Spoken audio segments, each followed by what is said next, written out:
Hello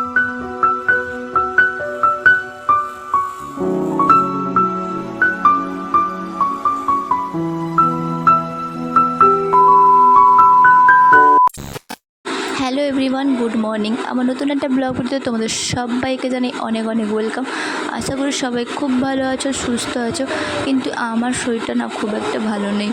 তো হঠাৎ করে আমার কি এমন হলো যে তোমাদের সঙ্গে আজ দুদিন কোনো রকম ভিডিও শেয়ার করতে পারিনি। সবটাই তোমাদেরকে আমি এই ভিডিওতে জানাবো, তাই ভিডিওটা স্কিপ না করে কন্টিনিউ দেখতে থাকো, তাহলে সবটা পুরোপুরি ভালোভাবে জানতে পারবে। এখন মোটামুটি 7টা মতো বেজে গেছে। এখন বাড়িতে কেউ নেই, সবাই চলে গেছে মাঠে, আর আমি বাড়িতে এখন একা। মেয়েও আমার সঙ্গে অনেক ভোরে উঠে পড়ে, মানে আমি উঠে পড়লেই ও ঘুম থেকে উঠে পড়ে, তাই জন্য ও তাড়াতাড়ি ঘুমিয়ে পড়েছে। আর আমি এসেছি সকাল এখন রান্নাঘরে।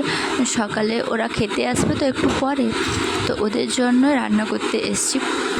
তো এই যে তোমরা দেখতেই পাচ্ছ, আলু আর কুঁদরিটা কেটে নিয়েছি ভাজবো বলে, আর তাতে নুন হলুদও মাখিয়ে দিয়েছি। এদিকে গ্যাসটা জ্বালিয়ে কড়াটাও বসিয়ে দিয়েছি।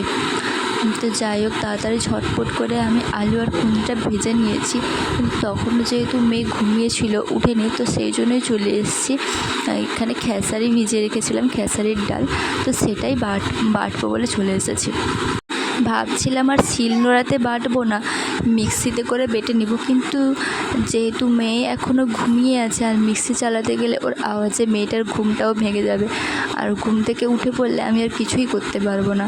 তাই জন্য বাধ্য হয়েই শিলনোড়াতে করে বেটে নিলাম। আর এখন এটা বাটছি কারণ আজকে না দুপুরে মাছ পাইনি, কখন মাছওয়ালা চলে গেছে আমি দেখতেও পাইনি। তো সেই জন্যই বড়া ভাজা হবে, সেই জন্যই খেসারি বড়া করব, তো সেই জন্যই এরা বেটে নিলাম। তো খেসারি ডালের বড়া দিয়ে আজকে দুপুরে টক হবে, কারণ আজকে তো মাছ নেই। আর আমার না এই তরকারিটা খেতে ভীষণ ভালো লাগে। তোমরা কারা কারা আমার মতো এই তরকারিটা খেতে ভালোবাসো অবশ্যই কিন্তু কমেন্ট করে জানিও। তাই মেয়ে যেহেতু ঘুমিয়েছে, তো সেই জন্য আমি ঝটপট করে বেটে নিয়ে এটা ভেজেও রেখে দেবো। চলো এবার তোমাদেরকে বলি যে আজ দুদিন কেন তোমাদের সঙ্গে কোনো রকম শর্টস ভিডিও বলো বা কোনো রকম ব্লগ ভিডিও বলো, কোনোটাই কেন শেয়ার করতে পারিনি। আমার গলার ভয়েসটা শুনে নিশ্চয়ই তোমরা কিছুটা হলেও বুঝতে পেরেছো। আর তাছাড়া ভিডিওর প্রথমেই আমি বললাম যে আমার শরীরটা খুব একটা ভালো নেই। তো আজ দুদিন ধরেই না আমার আর আমার মেয়ের দুজনেরই খুব জ্বর, মানে এখন যদি জ্বর আসছে তো দুজনেরই প্রচুর জ্বর আসছে, আবার একটু পরেই জ্বর কেটে যাচ্ছে, তো দুজনেরই জ্বর কেটে যাচ্ছে, আর তার সঙ্গে প্রচুর গা হাত পায়ে যন্ত্রণা। সকাল থেকে ভিডিওটা স্টার্ট করলেও আমি আর কন্টিনিউ ভিডিওটা করতেই পারিনি, কারণ এই বড়াটা যখনই ভাজছিলাম তখন থেকে আমার শরীরটা আর কিছুতেই ভালো লাগছিল না। তাই ভাজার পরে আমি যখন থার্মোমিটার দিয়ে দেখি আমার 102-3 মতো জ্বর, তার সঙ্গে মেয়েটাও ঘুম থেকে উঠে পড়ে, ওরও তখন 102 মতো জ্বর। তাই জন্য এইটা ভেজে নিয়ে কোনো রকমে গিয়ে আমি একটু শুয়ে পড়েছিলাম। আর তারপর দুপুরে রান্নাবান্না আর আমি করতে পারিনি। দুপুরে রান্নাটা আমার বরমশাই করেছিল, ও আবার বাজার থেকে গিয়ে মাছ টাছ নিয়ে এসে ও রান্নাবান্না করেছিল।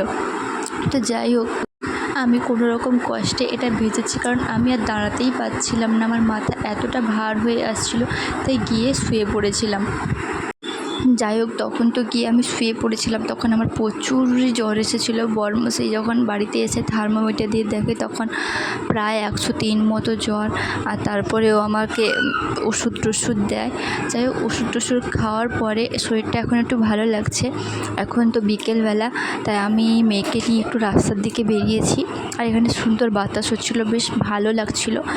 এবার বাড়ি গিয়ে রেডি হয়ে যাব ডাক্তারের কাছে, জ্বরটা বারবার আসছে, তো সেই জন্য ডাক্তারের কাছে যাব। এই যে রেডি হয়ে নিয়েছি, মেয়েকেও দেখাতে হবে, কারণ মেয়েরও বারবার জ্বর আসছে আর আমারও জ্বর আসছে। তো চলো ডাক্তারের কাছ থেকে এখন বাড়ি চলে এসেছি, তো যাওয়ার পথে আর ভিডিওটা তোমাদের সঙ্গে শেয়ার করিনি।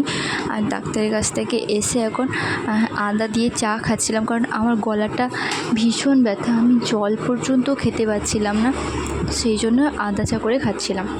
ওষুধ টষুধ খাওয়ার পরে শরীরটা এখন বেশি ভালো লাগছে। আর এখন রাত এখন প্রায় 8টা, সাড়ে 8টা বাজে। তো বরমশাই এখন চিকেন রান্না করছে। এত গরমের মধ্যে অতিরিক্ত তেল মশলা খাওয়াটা তো একেবারেই উচিত নয়, তাই একটু অল্প মশলা দিয়েই চিকেনটা বরমশাই রান্না করছিল। কিন্তু খুব ভালো হয়েছিল চিকেনটা। দেখো চিকেনের কালারটা দেখো কত সুন্দর এসেছে। তো দুদিন শরীর অসুস্থ থাকার জন্য তোমাদের সঙ্গে তো ঠিকমতো ভিডিও শেয়ার করতে পারিনি। আশা করি এবার থেকে ভিডিও শেয়ার করতে পারবো। তো যাই হোক, এখন দেখো সবাই মিলে খেতে বসে পড়েছি। এই যে 4 জনে খেতে বসে পড়েছি, আর আমার মেয়েকে দেখো এদিকে বোতল নিয়ে কী করছে। তো আজকের ভিডিওটা এই পর্যন্তই। চ্যানেলটা সবাই সাবস্ক্রাইব করে দেবেন।